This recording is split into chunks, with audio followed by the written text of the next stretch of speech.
Get a load of this. She woke from a coma and walked down the aisle at her own wedding just 4 days later. This What story movie is this? I know, it's unbelievable. It's one of those stories that you have to hear to believe. It happened to Sarah KIMPENSKA, and she joins us now. Thank you so much for your time today, and congratulations, Sarah. Yeah. Thank you. Thanks for having me. When did you get married? June 3rd. June 3rd, yeah, it was okay. a great day. So you've had a bit of time to take all of this in, because I'm sure it was a total and complete whirlwind. Take us back to, you were having sort of some normal surgery and then some complications occurred. Tell us what happened. Yes. So I do have to have surgery every couple of years because I have a autoimmune disease. So it causes what's called granulomas in my airway. And it's basically where your immune system attracts your small blood vessels. It can affect any area of the body, but mine affects my airway and my lungs. So I have to have these routine surgeries. They go very well. You know, they just go in and widen your airway, and I go on my way.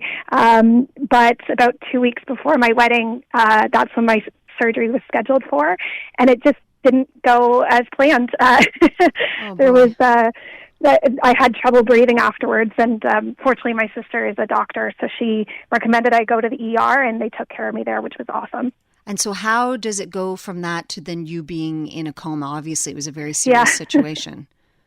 Yes, I went into the ER, and the staff at London Health Sciences Centre were on it right away. They took me into the trauma care center, and I had teams of people around me, thoracics, rheumatology, ear, nose, and throat. They were all trying to figure out what was wrong. So that was really reassuring. And they thought they were just going to monitor me overnight. Maybe my breathing would get better, but it took a turn for the worse. And I had my then fiance with me, now husband. And I suddenly looked at him, and I was mouthing to him, I can't breathe. So, of course, he's shouting to the doctors and the nurses, and they rushed me into emergency surgery. Everything was such a whirlwind. I didn't realize that I was going to be put into a coma, and especially for, how long, which was about a week. And I'm awake, and, I've got my family around me, but they're telling me, oh, no, it's been, you've been in a coma. So you mean you had no idea? So time passes, but you have absolutely no idea. What was it like that moment when you wake up and they're telling you you're supposed to be getting married in a few days, and that my goodness, Sarah. Yes, I didn't even realize what was going on. I couldn't communicate because I still had the breathing tube down my airway, but my sister and the nurses were trying to get me to write things down, and I think one of the first words I wrote down was wedding, because I'd been planning this wedding for 2 years, and I just wanted to make sure that, it hadn't passed, first of all. Right. And it was still going on. Fortunately, my husband had been, he let me do most of the planning because he didn't really, know what I wanted, and I had my vision. But he had jumped in while I was in the coma, and he actually had to use my fingerprint to get into my phone and contact all the vendors and sort everything out there. So, wow. Yeah, it was all very much a whirlwind, but and the other thing was I couldn't walk when I woke up. So I had to walk with a walker about 5 or 10 steps. I'd be so weak that my family was looking at each other going, I don't think she'll be able to walk down this aisle. What made you not cancel the wedding? Like the moment you come to and you realize, you still can't speak at that point. Like you said, you can't walk. What made you not cancel the wedding at that time? Yeah, the venue itself was great. We had been having multiple conversations with them, and they'd give us a bunch of options for, alternative dates. They had some other locations maybe that would work. And so we'd sort of look at each other and go, we'll call you back in 20 minutes. And we kept doing that over and over again. But really, in the end, I just looked at my husband and just said, you know what, you've been with me this whole time. He barely left the hospital. That's really what you want in a husband or a partner for life. They say in sickness and in health, but when it comes down to it, you don't know how that person, if they'll actually be there for you. And he was from the get-go. So I just looked at him. I was like, that's it. I just want to marry you. I don't care if I need a walker.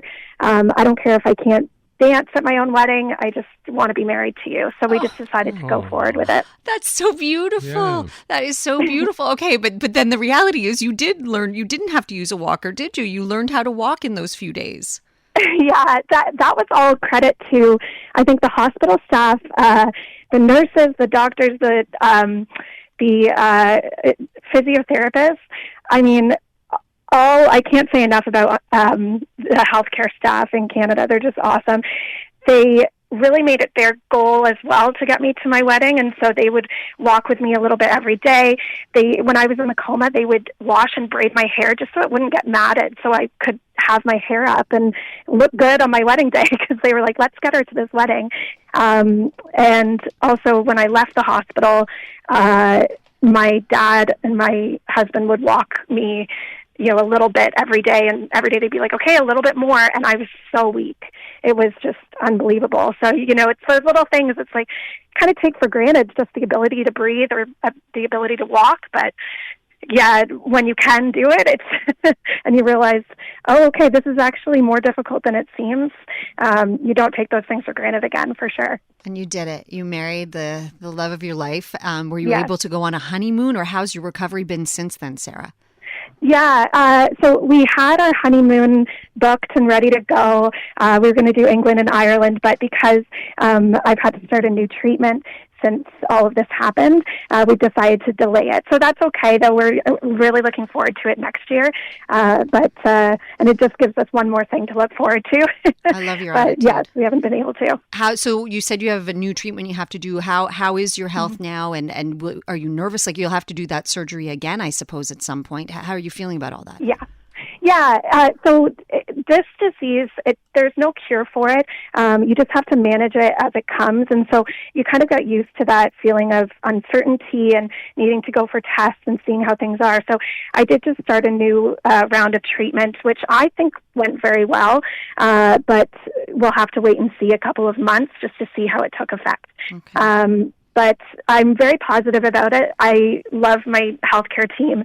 I work within both London and Toronto, so they're very positive about it too, and keep a good eye on me. And that's really what you want: a support system in the healthcare system and also at home. So it's working out okay.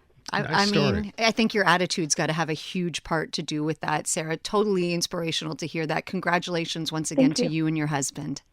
Thank you so much. I really appreciate it. Oh, we so appreciate you telling us your story today. That is one for the books. Holy moly. Have you sold the rights for a screenplay yet? No, not yet. No. I have one last question. I know we have to go. When you woke up from your coma and all this is sort of sitting right in front of you, did you have an idea what was going on, or was you a bit concerned, how long have I been in a coma? You know what's funny is my family kept trying to tell me, okay, you're here, you're in the hospital, we're all here, but they kept repeating the same thing to me. So I thought, they told me that I'd been in a coma, so I knew that, but which came as a bit of a shock. But because they kept repeating things, I thought I was stuck in some sort of Christopher Nolan time loop, and I got a little bit panicked. And so once they realized that, they stopped and they reassured me, "You're not in a time loop. You're okay." Okay, there's a tip if you ever know someone who's in a coma. Sarah, thank you so much. Congratulations to you. It's a wonderful Thank you story. so much. You bet. Oh, wow. Thank you. Thanks, Sarah KIMPENSKA is her name. From London, It's quite Ontario. a story. Yeah.